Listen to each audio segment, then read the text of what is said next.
எழுந்திரிமா. பேஷண்ட்டை உள்ள கொண்டாந்து படுக்க வைங்க. போங்க. வா பாட்டி.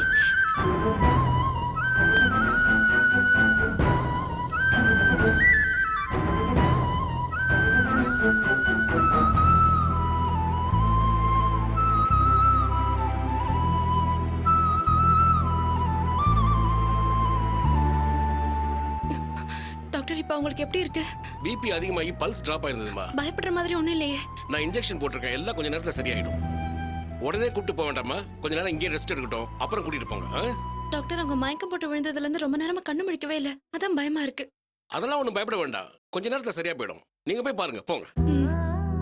பாட்டி வா.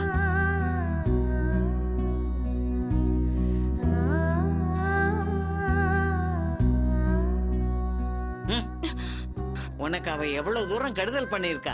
அவளுக்கு ஒண்ணுன்னா இப்படி பதறி துடிக்கிறியே. உன் காலை கழுவி குடிச்சா கூட அவளுக்கு தகும். பாட்டி, நீ கொஞ்சம் சும்மா இருக்கியா? ஒருத்தங்க கஷ்டத்துல இருக்கும்போது இந்த மாதிரி எல்லாம் பேசக்கூடாது. நீ போய் எங்க உட்கார்.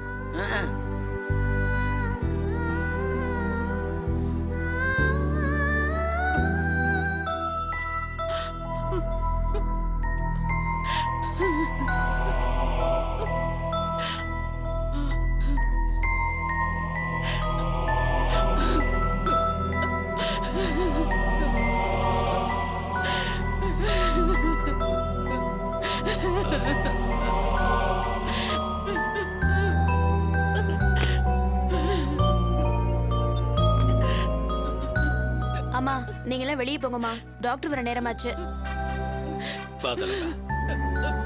ப்ளீஸ் போங்கம்மா.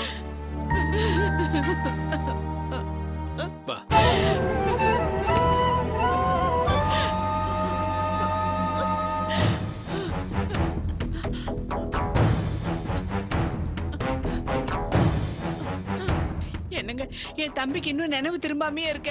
எனக்கு பார்க்க பயமா இருக்குங்க. உனக்கு ஆறுதல் சொன்னாலும் என் மனசுக்குள்ள இன்னும் பயமா தான் இருக்கு திலகா. ஒருவேளை உன் தம்பி உயிருக்கு ஏதாவது. வாய முடியிட்டு பேசாம இருங்க. நானே பயந்து போய் கிடக்குறேன், இதுல நீங்க வேற. டாக்டர், என் தம்பிக்கு இப்ப எப்படி இருக்கு? அவனுக்கு இன்னும் நினைவு திரும்பாமே இருக்கு. அவனுக்கு ஒண்ணும் ஆகாதுல்ல? காயம் கொஞ்சம் பலமா தான் இருக்கு. அது சம்பந்தப்பட்ட எல்லா டெஸ்டும் எடுத்தாச்சு. இப்போ கொஞ்சம் கிரிட்டிக்கல் பொசிஷன் தான். இப்போதைக்கு எதுவும் சொல்ல முடியாது. சிஸ்டர், வேலாயுதம் ரிப்போர்ட்டை டாக்டர் சந்துருக்கு உடனே அனுப்பி வைங்க. Okay doctor. அவர் பார்த்து ஒப்பீனியன் சொன்னதுக்கு அப்புறம் தான் நம்ம ஃபர்தரா ட்ரீட்மெண்ட் ஆரம்பிக்க முடியும். சரி. இல்லைனா நீங்களே நேர்ல போய் பார்த்துட்டு வந்துருங்க. Okay doctor. என்னங்க, டாக்டர் என்னென்னமோ சொல்லிட்டு போறாரு. எனக்கு ரொம்ப பயமா இருக்குங்க. சந்திரன் யாரோ ஒரு டாக்டர்கிட்ட தம்பியோட ரிப்போர்ட் அனுப்ப சொல்லியிருக்காரு. வாங்க, நம்ம அந்த டாக்டரை நேர்ல பார்த்து விசாரிச்சுட்டு வந்துடலாம். அப்படிலாம் போக முடியாது திலகா. அது அவங்களுக்குள்ள ஏதாவது டிசைட் பண்ணிப்பாங்க. அத பத்தி நமக்கு என்ன தெரியும்?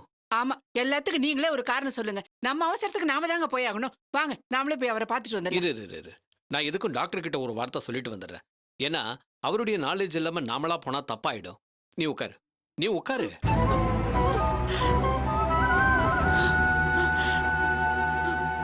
இந்த மெடிசன் டாக்டர், என் மனைவி ரொம்ப பதட்டத்துல இருக்கா. நீங்க சொல்ற டாக்டர் சந்துருவ அவளும் பார்த்து பேசணும்னு ஆசைப்படுறா. நீங்க அனுமதி கொடுத்தா. அவரை நீங்க பார்த்து என்ன ஆக போகுது சார்?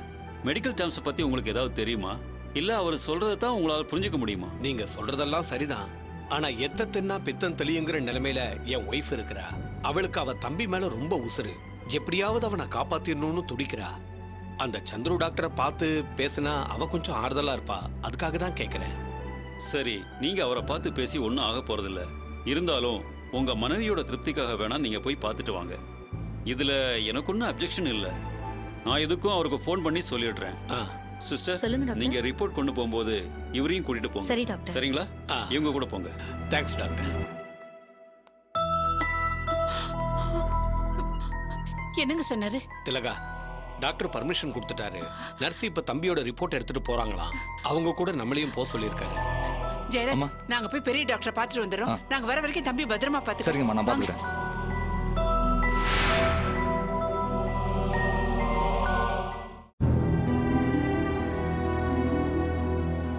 ஒரு வாரம் லீவ் எக்ஸ்டெண்ட் பண்ணிருக்கேன். ஐயா வந்தா கொடுத்துருங்க.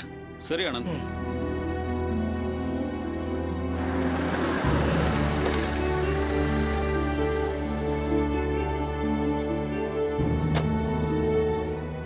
ஐயா, என்னையா ஆனந்த், இன்னும் யூனிஃபார்ம் போடாம மஃப்டியில தான் சுத்திட்டு இருக்கியா? அப்படி லீவ் போட்டு என்னதான் பண்ற? சரி, தமிழை பாத்தியா இல்லையா? பாவையா தமிழ் வேலாயுதம் கேஸ்ல எக்கச்சக்கமா மாட்டிக்கிறதான். அவன் நல்ல நேரம் நான் டியூட்டியில் இருந்ததுனால அவனை காப்பாத்திட்டேன். அண்ணன் அழகம்பெருமாள் ட்ரைனிங் போகாம இருந்திருந்தாருன்னு வையே, தமிழ் நேரம் உள்ளதான் இருந்திருப்பான். யோ, சும்மா சொல்லக்கூடாதியா, அவன் ஆளுக்கு ரொம்ப தான் தில்லு. அந்த வேலாயுதம் எவ்வளவு பெரிய கில்லாடி. இவன் அவனுக்கு மட்டும் இல்லையா, அவன் கூட்டத்துக்கே தண்ணி காட்டியிருக்கான். இதெல்லாம் நடக்கும் தெரிஞ்சுதான் நமக்கு எதுக்குடா வம்புன்னு உஷாரா லீவ் போட்டியாக்கும். ஆமா, உனக்கும் தமிழுக்கு ரொம்ப நாள் பழக்கமாயா? ஆமாயா. அப்படின்னா அவனை பத்தின எல்லா விஷயமும் உனக்கு கண்டிப்பா தெரிஞ்சிருக்கும். அவங்ககிட்ட நான் எவ்வளவோ கேட்டேயா, சொல்லாம மழுப்பிட்டான். உங்ககிட்ட நான் ஒண்ணு கேட்கறேன், உண்மையை சொல்லுவியா? சொல்லுங்க. தமிழ் அந்த துளசியை லவ் பண்றானா? இல்லைங்கய்யா, எனக்கு தெரிஞ்சு அப்படி எதுவும் இல்லை. ஆமா, உங்களுக்கு என்ன திடீர்னு இந்த சந்தேகம்?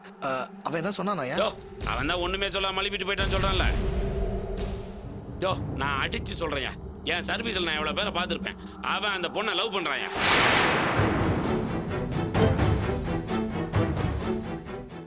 என்னையா நீ அவனுக்கு ரொம்ப நாள் ஃப்ரெண்டுன்னு சொல்லிக்கிற? இது கூட தெரியாம இருக்க?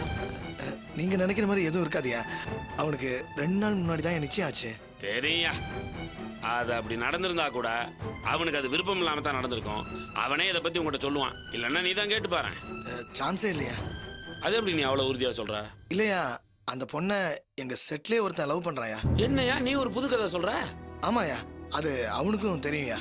ஓ, அப்படியா? இப்பதான் எனக்கு எல்லாமே புரியுது.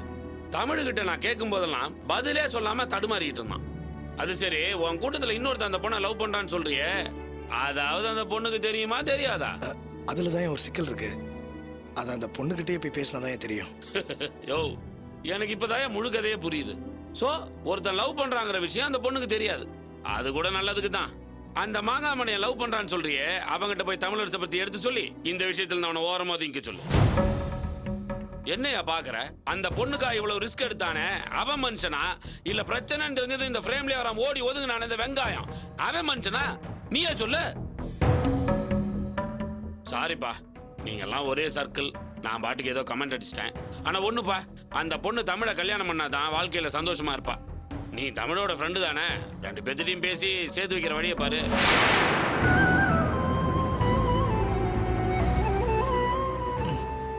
பாரியா, மனசுக்கு பிடிச்ச பொண்ணை விட்டு பிடிக்காத பொண்ணை கல்யாணம் பண்ணா 3 பேத்துக்கும் கஷ்டம்தான். என்ன நான் சொல்றது சரிதானே?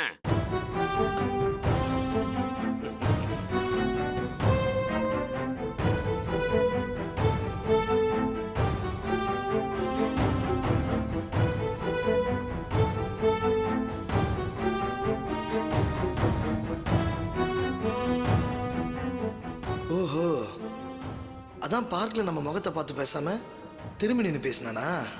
நம்ம மனசுல என்ன இருக்குன்னு தெரிஞ்சுக்கிட்டும் தமிழ் இப்படி துரோகம் பண்ணிட்டானே. இருடா, உன்னை வச்சுக்கிறேன்.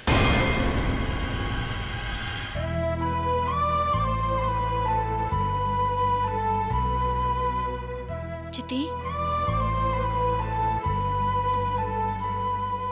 சித்தி,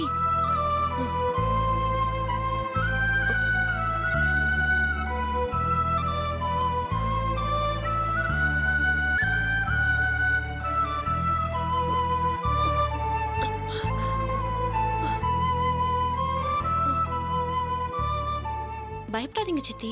இது டாக்டர் வீடு தான். பயப்படுற மாதிரி ஒன்றும் இல்லை. பேசிட்டே இருக்கும்போது மயங்க விழுந்துட்டீங்க. அதான் நானும் பாட்டியும் இங்க கூட்டிட்டு வந்தோம். டாக்டர் உங்க உடம்புக்கு ஒன்றும் இல்லைன்னு சொல்லிட்டாரு. பிபி இன்க்ரீஸ் ஆயிடுச்சு, அதான் மயங்க விழுந்துட்டீங்க. இப்ப எப்படி இருக்கு சித்தி? செத்திருந்தா நிம்மதியா இருந்திருப்பேன். ஏன் இப்படி எல்லாம் பேசுறீங்க சித்தி? உன் தயவால பொழைச்சதுக்கு நான் செத்து போயிருந்தா நிம்மதியா போய் சேர்ந்திருப்பேன்டி. சித்தி வேணாம் சித்தி, இப்ப எதுவும் பேச வேணாம். கொஞ்சம் அமைதியா இருங்க. உங்களுக்கு பிரஷர் அதிகமாகாம பாத்துக்கோங்கன்னு டாக்டர் சொல்லிருக்காரு. கொஞ்சம் அமைதியா இருங்க ப்ளீஸ். பிரஷர் மட்டும் இல்ல, எல்லா வியாதியும் எனக்கு உன்னாலதான் வந்திருக்கு. இன்னும் என்னெல்லாம் வரப்போதோ. ஏண்டி, நீ திருந்தவே மாட்டியா? நீ மயக்க அடிச்சு விழுந்த உடனே இவதான் பதறி போய் அழுது இங்க கொண்டு வந்து சேர்த்திருக்கா. டாக்டர் காலை பிடிச்சு கெஞ்சி கதறி உன்னை காப்பாத்தி இருக்கிற. அவளை போய் கடிச்சுக்கிற. என்னை காப்பாத்து சொல்லி உங்ககிட்ட கேட்டனா? ஏன் பாட்டியும் பேத்தியுமா சேர்ந்து என்னை விஷம் வச்சு கொண்டு இருக்கலாமே. நான் ஒருத்தி இல்லைனா உங்களுக்கு எல்லாம் நிம்மதி தானே? பேசாம அதை பண்ணிருக்கலாமே. என்னம்மா பேஷண்ட் எப்படி இருக்காங்க? என்னம்மா கிடினஸ் ஃபீல் ஏதாவது இருக்கா? இப்ப கொஞ்சம் பரவாயில்ல. ப்ரெஷர் தான், வேற ஒண்ணும் இல்ல. சரியான நேரத்தில் ட்ரீட்மெண்ட் எடுத்ததுனால எல்லாம் சரியா போச்சு. இதுக்கு உங்க பொண்ணு பதட்டம் இருக்க. நீங்க நான் பண்ண வைத்தியத்துல பிழைக்கலம்மா, உங்க பொண்ணோட மனசுக்கு தான் பிழைச்சிருக்கீங்க. ஏய் அப்பா, எவ்வளவு அழுக. நான் இங்க வச்சு எந்த பேஷண்ட்டையும் பாக்குறது இல்ல. உங்க பொண்ணு அழுத அழுகைக்கு தான் இப்ப நீங்க கண்ணை முடிச்சிருக்கீங்க. என்னம்மா இப்ப உனக்கு நிம்மதி தானே? அம்மாவை நல்லா சாப்பிட சொல்லுங்கம்மா. உப்பு காரம் அதிகமா சேர்க்க வேண்டாம். 2 நாளைக்கு ரெஸ்ட் எடுத்தா எல்லாம் சரியா போயிடும். கூட்டிட்டு போங்க. டாக்டர் உங்க ஃபீஸ்? என் ஃபீஸை உன்னால தர முடியாதும்மா. நான் ஃபீஸுக்காக பார்க்கல, உன்னுடைய பதட்டத்துக்காக தான் பார்த்தேன். இந்த மாதிரி அம்மாவுக்கு ஒண்ணுன்னா பதற குழந்தை எனக்கும் இருக்கு. அம்மா கூட்டு போம்மா. ரொம்ப தேங்க்ஸ் டாக்டர். வாம்மா மருமகளே வா. மெதுவா.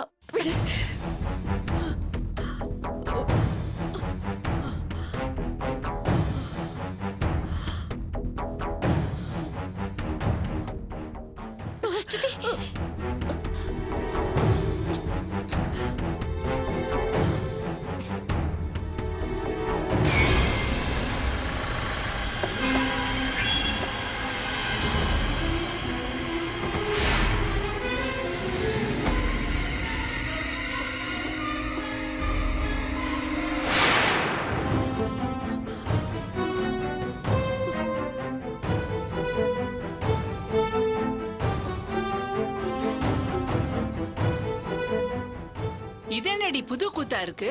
அன்னைக்கு ஹாஸ்பிட்டல்ல இவளை பத்தி அந்த பேச்சு பேசுன, இங்க பார்த்தா இவ தொல்லை சொகுசா சாஞ்சுக்கிட்டு வர. அப்படின்னா அன்னைக்கு இவளை பிடிக்காத மாதிரி பேசுறதெல்லாம் நடிப்பா? என் தம்பி கிட்ட இருந்து பணத்தை புடுங்க குடும்பத்தோட சேர்ந்து போட்ட நாடகம் தானே இது? அப்படி பாவீங்களா? நாசமா போயிடுவீங்க. நீங்க குடி கெடுக்க என் குடும்பம் தான் கிடைச்சதா? உங்க சுயரூபத்தை இப்பதான் நான் புரிஞ்சுக்கிட்டேன். உங்களை இதுக்கு மேலே சும்மா விட மாட்டேன்டி. பாக்குறேன் நீயும் உன் குடும்பமும் எப்படி நிம்மதியா இருக்கீங்கன்னு பாக்குறேன். நீங்க நல்லாவே இருக்க மாட்டீங்கடி. அம்மா சீக்கிரம் வாங்கம்மா, உங்களை டாக்டர் கூப்பிடுறாரு. அவர் எங்கேயோ வெளியில கிளம்புறாரா? வாங்கம்மா. திலகா, டாக்டர் நம்மளை பார்த்துட்டு எங்கேயோ வெளியே போவார் போல இருக்கு. வா போலாம். எப்படி நிக்கிறாளுங்க பாருங்க. புள்ள பூச்சி மாதிரி இருந்துகிட்டு எவ்வளவு பெரிய பிளான் போட்டிருக்காளுங்க. இவளுங்களை குடும்பத்தோட அழிச்சாதாங்க எனக்கு நிம்மதி. என் தம்பி கண்ணு முடிக்கிட்டோம், அப்புறம் வச்சுக்கிறேன் இவளுங்களுக்கு. நீ வா துளசி, குலைச்சிட்டு போட்டோம். கடிக்கிறவங்கள போய் கடிக்கட்டும். நீ வா.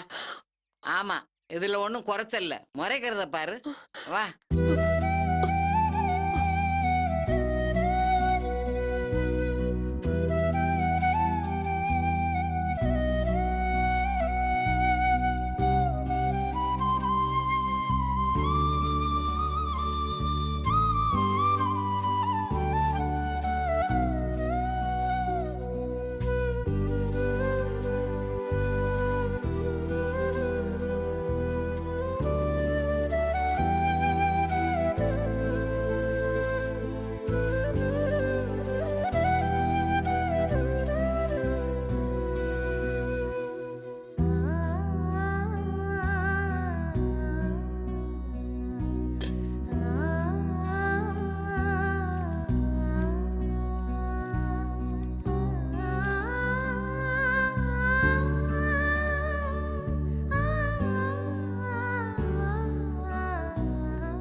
துளசி, அப்பா டாக்டர் பயமுறுத்துற மாதிரி எதுவும் சொல்லலையே. ஐயோ, இதுல பயமுறுத்துறதுக்கு என்னடா இருக்கு?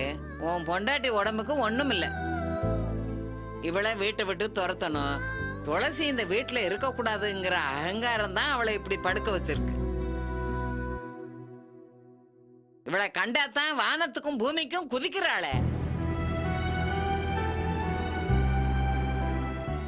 என்னத்த சொல்றது?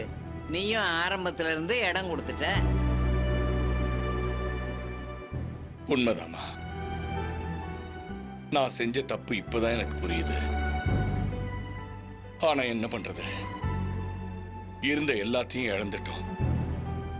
இந்த வீடு மட்டும்தான் இருக்கு. நாளைக்கு வேலாயுதம் இந்த வீட்டு முன்னாடி வந்து ஏதாவது பிரச்சனை பண்ணா ஒன்னும் பண்ண முடியாதுமா. ஏற்கனவே நான் பயந்துகிட்டு இருக்கேன்.